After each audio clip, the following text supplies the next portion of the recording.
You are being lied to. From the moment you entered the reception class at age 4, you were fed a very specific, very sweet poison. You were told that if you are kind, if you share your toys, if you follow the rules, you will be rewarded. You were taught that justice is a natural law of the universe, that the good guys win. Look around you. Look at the corporation you work for. Look at the politicians in Westminster. Look at the billionaires in the City of London. Ask yourself a simple question. Do the most virtuous people rise to the top, or do the most effective? The Great Deception. History does not remember the man who was nice. History remembers the man who won. Welcome to the real world. We are going to dismantle the polite fiction of your life and replace it with the cold mechanics of power. We are not here to discuss morality. We are here to discuss survival. Because while you are busy being a good person, someone else, someone with fewer scruples and sharper teeth, is sharpening their knife. This is not a history lesson. This is an autopsy of human nature, and the coroner is a man who died 500 years ago. To understand the cure, you must first understand the disease. The year is 1498. The place is Florence, Italy. It is not the romantic city of art you see on postcards. It is a snake pit. The Medicis are fighting for control. The Pope is leading armies. In the center of the Piazza della Signoria, a massive bonfire has been built. A man is being led to the stake. His name is Girolamo Savonarola. He is a Dominican friar, a man of God. He preached against corruption. He preached for the poor. He tried to rule Florence with love, piety, and moral superiority. He was, by all accounts, a good man. And for his goodness, the mob is cheering as the flames lick his feet. They burn him alive. They scatter his ashes in the Arno River so that no follower can even claim a bone as a relic. Watching from the crowd is a young, ambitious diplomat named Niccolò Machiavelli. He smells the burning flesh, and in that moment, a brutal lesson is seared into his brain. Unarmed prophets always fail. Machiavelli realized that moral superiority is a suicide note if you do not have the power to enforce it. He saw that the world is not governed by prayer, it is governed by physics, the physics of violence, the physics of deception. Years later, Machiavelli himself would fall, disgraced, tortured, his limbs stretched on the rack until his shoulders dislocated. He retreated to a damp farmhouse. There he wrote a letter, a job application to the Medici rulers. That letter became The Prince. It was not a book about how the world should be, it was a book about how the world is. He stripped away the religious hypocrisy and revealed the engine of existence. He called it the eternal war between two forces, fortuna and virtù. Most of you living in the UK today are victims of fortuna. Fortuna is luck. Machiavelli personified her as a raging river or a fickle goddess. She is the cancer diagnosis at age 30. She is the financial crash of 2008. She is the drunk driver swerving into your lane. She is chaotic, violent, and utterly indifferent to your suffering. The weak man looks at Fortuna and says, "It wasn't meant to be." He accepts his fate. He drifts. Machiavelli despised this passivity. He proposed the counterforce, virtù. Do not mistake this for the English word virtue. It has nothing to do with being a good boy. It comes from the Latin vir, man. It means prowess, capability, the sheer masculine will to impose your reality onto the chaos. The Machiavellian man does not pray for the river to be calm. He builds dams, he prepares, he calculates, and when the flood comes, and it always comes, he channels the water to grind his corn. Over the next hour, we will give you the blueprints for that dam. We will explore the tactics that have governed human hierarchy from the Roman Senate to the boardrooms of Canary Wharf. Let us begin with the first and most essential tactic, the one you violate every single day on social media. The psychology of the mask. We live in the era of radical transparency. LinkedIn gurus tell you to be authentic. Therapists tell you to be vulnerable. Facebook asks you, "What's on your mind?" and you answer. You broadcast your location, your breakfast, your political opinions, and your anxieties. Strategically, this is suicide. Information is the currency of conflict. In the game of power, your intentions are the most valuable asset you possess. Every time you reveal a desire, a fear, or a plan, you are handing your opponent a weapon to use against you. Machiavelli advises, "Men are so simple and so ready to obey present necessities that one who deceives will always find those who allow themselves to be deceived." This is not about lying for the sake of lying. It is about operational security. Consider the greatest deception in British history. 1944, the Second World War. The Allies need to invade Europe. They know the Germans are watching. If Hitler knows where they will land, the war is lost. So what does Winston Churchill do? He doesn't just hide the truth. He creates a massive theatrical lie, Operation Bodyguard. They built an entire fake army in Kent, inflatable tanks, cardboard planes, fake radio transmissions. They appointed General Patton, a man the Germans feared, to command this phantom army. They convinced the German High Command that the invasion would come at Pas de Calais. Hitler moved his best panzer divisions to defend a beach that no one would ever touch. While he was staring at the fake tanks in Calais, the real armada landed in Normandy. Churchill famously said, "In wartime, truth is so precious that she should always be attended by a bodyguard of lies." Your life is a form of warfare. The stakes may be lower, but the dynamics are identical. If you want a promotion, do not complain about your salary. That reveals neediness. Neediness is repulsive. Instead, talk passionately about the company's future while you quietly interview with competitors. If you dislike a colleague, do not treat them with coldness. That puts them on guard. It makes them defensive. Treat them with an ambiguous warmth. Keep them comfortable. A knife is most dangerous when it is hidden in a bouquet of flowers. The British have a word for this. We call it tact. The Italians call it sprezzatura, studied carelessness. It is the art of the mask. Never let your face show what is in your mind.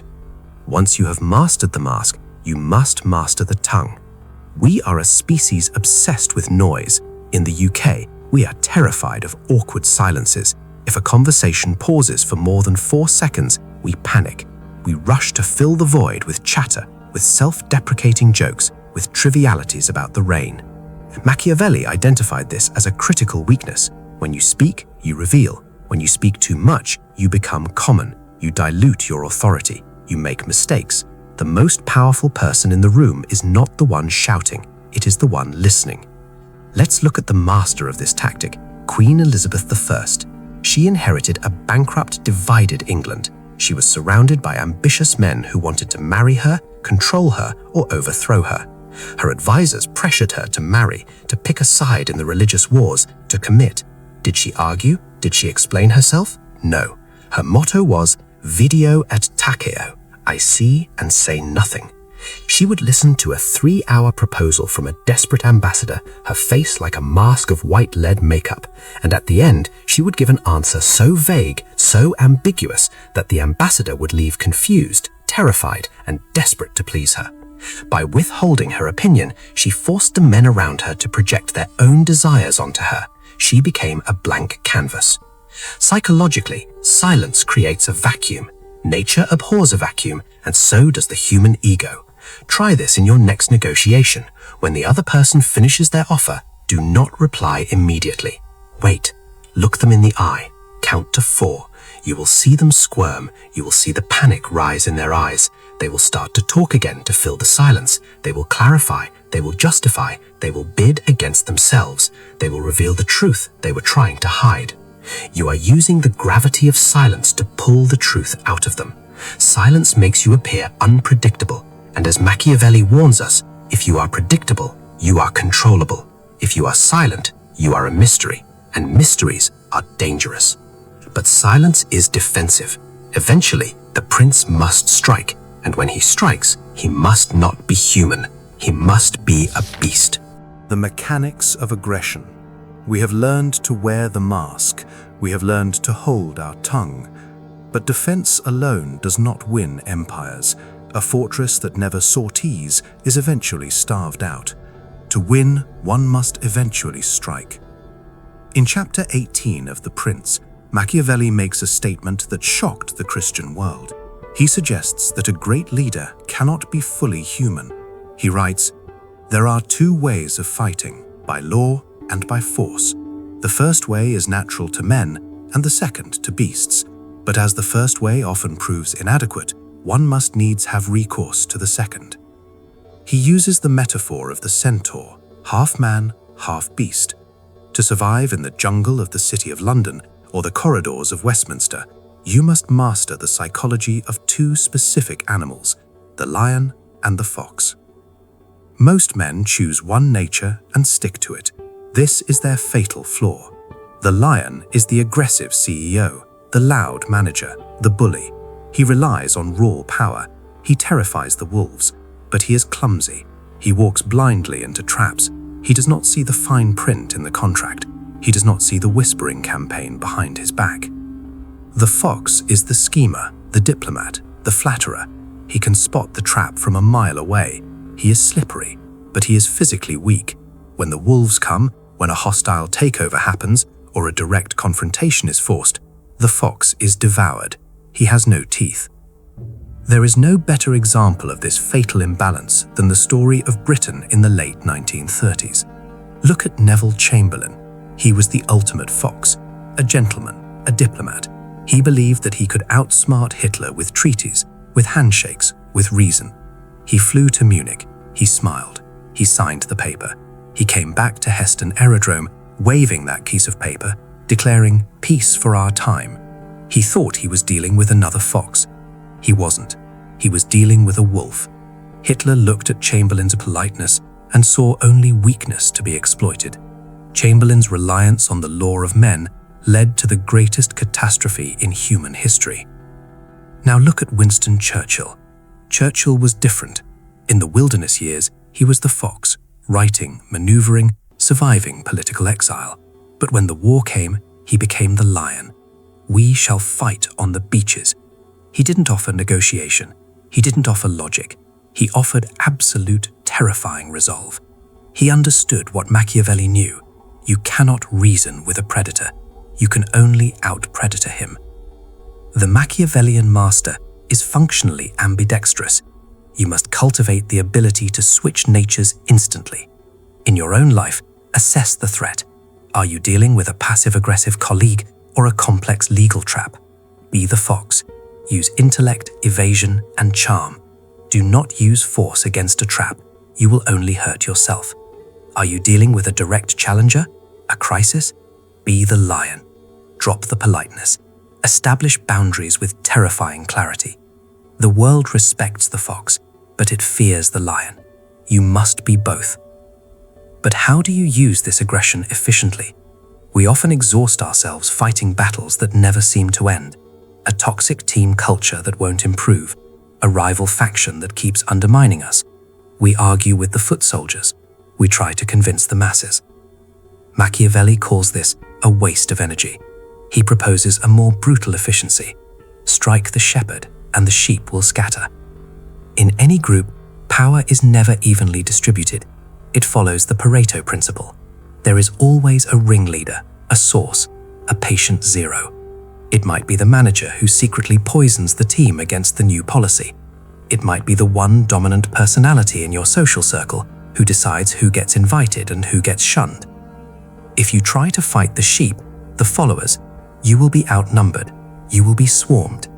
Instead, identify the shepherd. Who is the one validating their anger?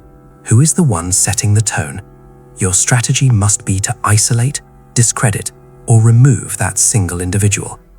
In a debate, do not attack every weak point your opponent makes. Attack their central axiom, the one belief that holds their entire argument together. Break that, and the logic crumbles. Once the head is removed, the body loses its will to fight. The followers confused and directionless, will either disperse or come looking for a new shepherd. Perhaps that new shepherd will be you. We reach the final component of aggression. All the planning, all the masks, all the silence means nothing if you cannot pull the trigger. The British are plagued by a disease called politeness. We wait our turn, we ask for permission, we apologize for existing. In the game of power, hesitation is a death sentence. Machiavelli famously wrote, "Fortune is a woman, and if you wish to keep her under, it is necessary to beat and ill-use her." While his 16th century misogyny is outdated, the metaphysical principle remains true. Fortune favors the bold. Chaos, the unpredictable nature of the world, respects only one thing: decisiveness. Why does audacity work? Because humans crave certainty. We are terrified of the unknown. When you act with hesitation, you signal that you are unsure. This creates a gap where others can question you. But when you act with audacity, even if you are wrong, you create an illusion of inevitability. Your confidence becomes a self-fulfilling prophecy. Look at the incompetent leaders who rise to the top of your organization. Are they the smartest? Rarely, but they are the most certain. They speak without doubt, and because they do not doubt themselves, you do not doubt them. If you are going to lie, tell a big lie. If you are going to ask for a raise, ask for an obscene amount. If you are going to attack, attack with overwhelming force. Timidity creates obstacles. Boldness eliminates them. The architecture of control. You have struck the shepherd. You have acted with audacity. You have seized power. Now the hardest part begins, keeping it. We move to the most counterintuitive lesson of The Prince. We are raised to seek independence. We want to be free. But in terms of power dynamics, total independence is isolation, and isolation is death. Conversely, we often seek to be loved.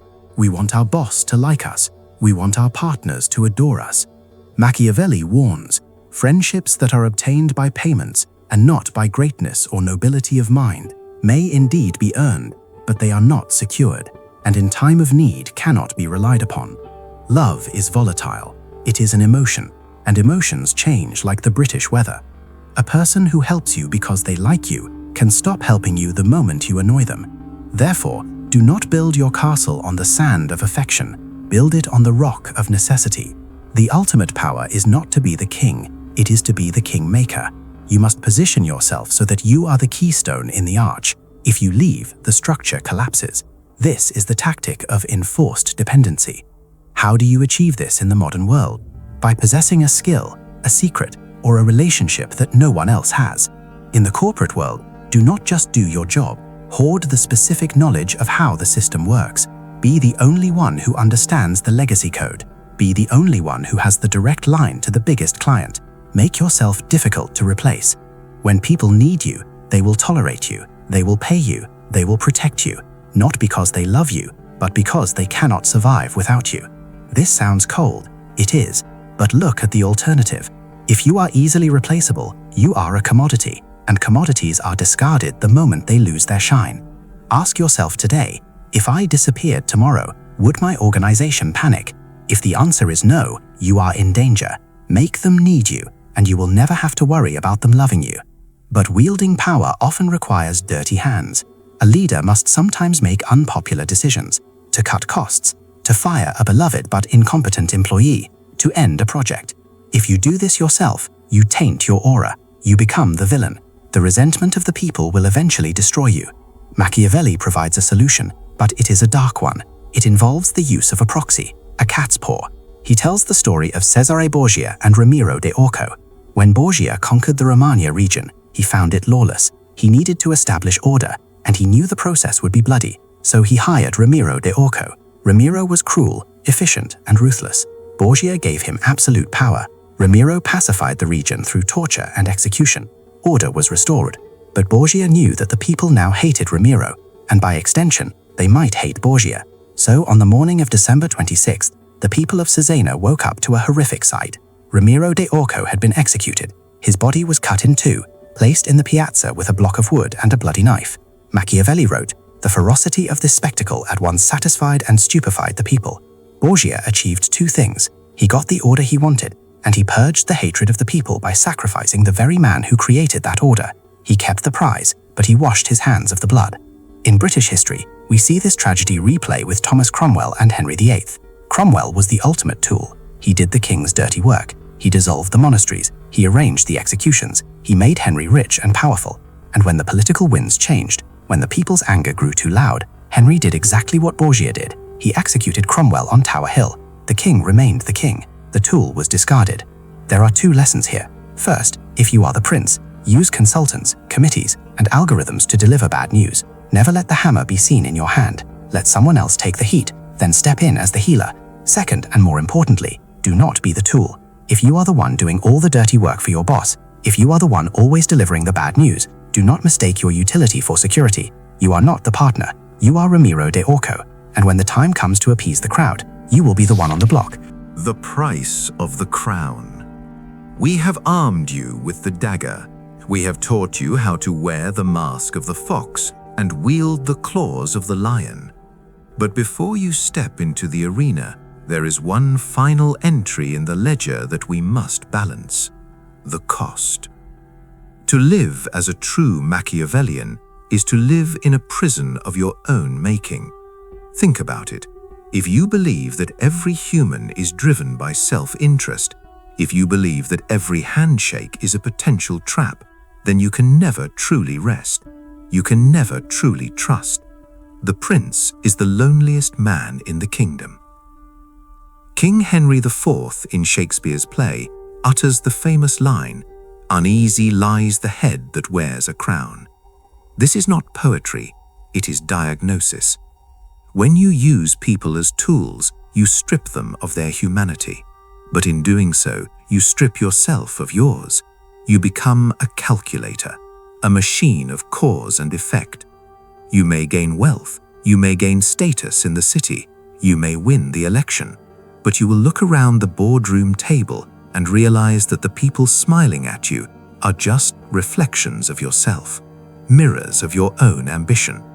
And you will wonder, when will they do to me what I did to them? Machiavelli himself died poor. He died exiled. The power he studied so obsessively ultimately eluded him. So why did he write it? Why did he torture us with these truths? Here is the secret that most history books miss.